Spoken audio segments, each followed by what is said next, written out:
அன்பார்ந்த இணையதள நேயர்களை மீண்டும் www.qcrc.in என்ற இணையதளத்திற்காக நியூஸ் சபை செய்தியறிக்கையில் உங்களை சந்திப்பதில் பெருமகிழ்ச்சி அடைகிறோம். இன்று 12 ஜூலை 2009க்கான முக்கிய செய்திகளை தற்போது பார்க்கலாம்.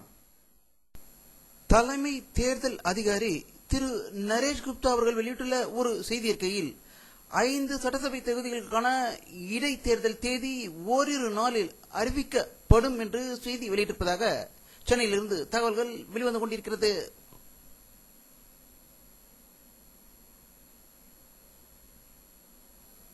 டெல்லியில் மெட்ரோ ரயில் மேம்பாலம் இடிந்து விழுந்ததில் 6 பேர் பலியானதாகவும் இதற்கு தார்மீக பொறுப்பேற்று மெட்ரோ ரயில் திட்ட தலைவர் திரு ஸ்ரீதரன் ராஜினாமா செய்துள்ளதாக டெல்லியிலிருந்து தகவல்கள் வெளிவந்து கொண்டிருக்கிறது.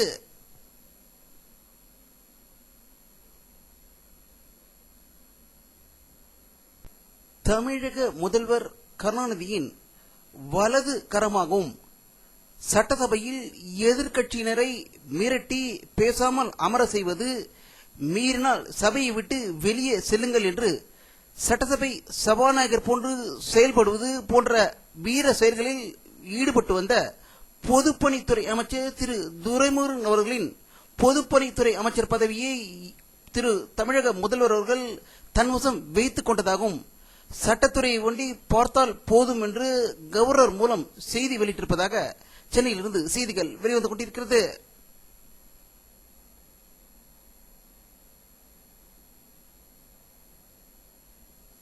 மார்க்சிஸ்ட் கம்யூனிஸ்ட் கட்சியின் மத்திய குழு கூட்டம் டெல்லியில் நடைபெற்றது. இந்த கூட்டத்திற்கு கேரள முதல்வர் அச்சுதானந்தம் பங்கேற்கவில்லை. திரு அச்சுதானந்தம் அவர்களுக்கும் மாநில செயலாளர் பினராயி விஜயனுடைய கடும் கோஷ்டி பூசல் நிலை வந்தது இந்தியா முழுவதும் தெரிந்த விஷயமே. இதற்கிடையில் திரு அச்சுதானந்தத்தை பொலிட் பியூரோ உறுப்பினர் பதவியிலிருந்து அவரை நீக்கியதாக டெல்லியிலிருந்து தகவல்கள் வெளிவந்து கொண்டிருக்கிறது. பினராயி விஜயன் மீது குற்றச்சாட்டப்பட்ட சிபிஐ வழக்கு பொய்யான வழக்கு என்றும் பினராயி விஜயன் உத்தமர் என்றும் இந்த கூட்டத்தில் முடிவெடுக்கப்பட்டதாக டெல்லியிலிருந்து தகவல்கள் வெளிவந்து கொண்டிருக்கிறது.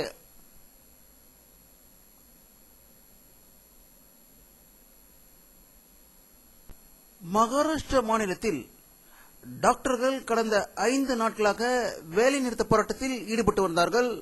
அவர்களை அரசு எச்சரித்தும் பணிக்கு திரும்பாததால் 3148 பேரை பணியிலிருந்து நீக்கம் செய்திருப்பதாகவும் இந்தியாவில் அனைத்து டாக்டர்களும் அரசு டாக்டர்களும் அதிர்ச்சி அடைந்திருப்பதாக தகவல்கள் வெளிவந்து கொண்டிருக்கிறது.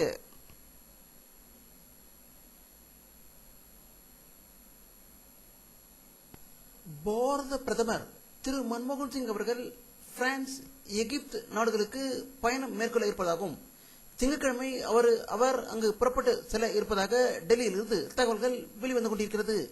இதை பற்றி நம்முடைய அரசியல் வல்லுநரிடம் கருத்து கேட்டபோது, கடந்த ஆண்டு பாரத பிரதமர் மன்மோகன் சிங் அவர்கள் இருந்த பிரதமர்களே அதிக அளவில் வெளிநாட்டு சுற்றுப்பயணம் மேற்கொண்டவர் என்பது குறிப்பிடத்தக்கது என்றும், இதனால் இந்தியாவில் உள்ள 90% ஏழை மக்களுக்கு பயன் எதுவும் கிடைத்திருப்பதா என்பதை பற்றி ஒரு பெரிய விவாதம் நடத்தப்பட வேண்டும் என்று வலியுறுத்தியிருக்கிறார்கள்.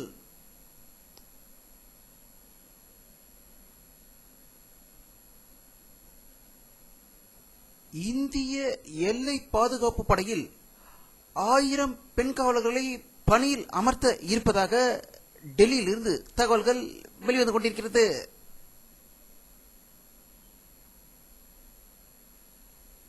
சத்தீஸ்கர் மாநிலத்தில் மாவோயிஸ்டுகள் நடத்திய பயங்கர தாக்குதலில் போலீஸ் சூப்பரண்ட் உள்பட 28 பேர் பலியானதாக ஒரு அதிர்ச்சி தகவல் ராய்ப்பூரில் இருந்து வந்து கொண்டிருக்கிறது.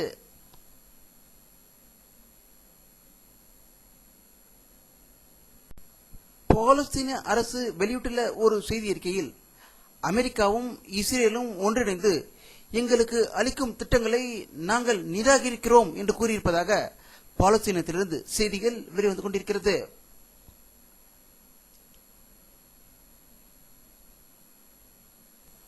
தமிழ் ஈழ நாட்டில் உள்ள வவுனியா அகதிகள் முகாமுக்கு ராட்சச ராஜபக்சேயின் ராட்சச மகன் நர்மல் ராட்சசே அகதிகளை பார்ப்பதற்காக சென்றபோது அங்கிருந்த ஈழ தமிழர்கள் அவன் மீது சேற்றை வீசியதாகவும் கல்லால் அடித்ததாகவும் ஒரு சுவாரஸ்ய தகவல் தமிழ் ஈழ நாட்டிலிருந்து வந்து கொண்டிருக்கிறது.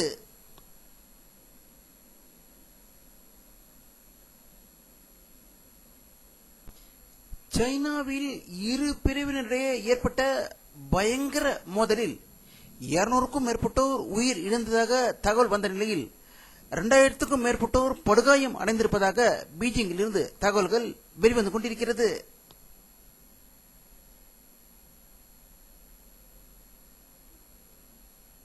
பிரபல பாப் பாடகர் மைக்கேல் ஜாக்சன் அவர்கள் அதிக வலி மாத்திரைகளை உண்டதால் மரணம் அடைந்ததாக நேற்று மருத்துவ அறிக்கை தெரிவித்ததாக லாஸ் ஏஞ்சல்ஸிலிருந்து செய்திகள் வந்த நிலையில் மைக்கேல் ஜாக்சனின் அக்கால் லடோயா தனது சகோதரர் 8000 கோடி சொத்துக்காக கொலை செய்யப்பட்டுள்ளார் என்று ஒரு பரபரப்பு புகாரை கூறியிருப்பதாக தகவல்கள் வெளிவந்து கொண்டிருக்கிறது.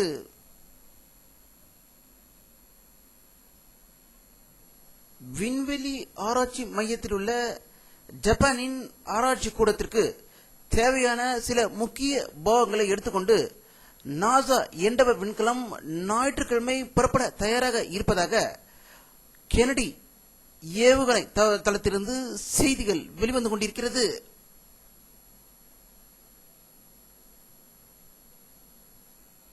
வானிலை அறிக்கை 12 ஜூலை 2009 பிற்பகல் 2 மணியில் எடுக்கப்பட்ட சேட்டலைட் புகைப்படத்தை தற்போது பார்த்துக் கொண்டிருக்கிறீர்கள். தமிழகத்தில் மேகமூட்டம் எதுவும் தெரியவில்லை. வங்காள விரிகுடாவில் அதிக மேகங்கள் வந்து கொண்டிருக்கின்றன. அவை வருவதற்கு அடுத்த 24 மணி நேரம் ஆகும் என்பது குறிப்பிடத்தக்கது.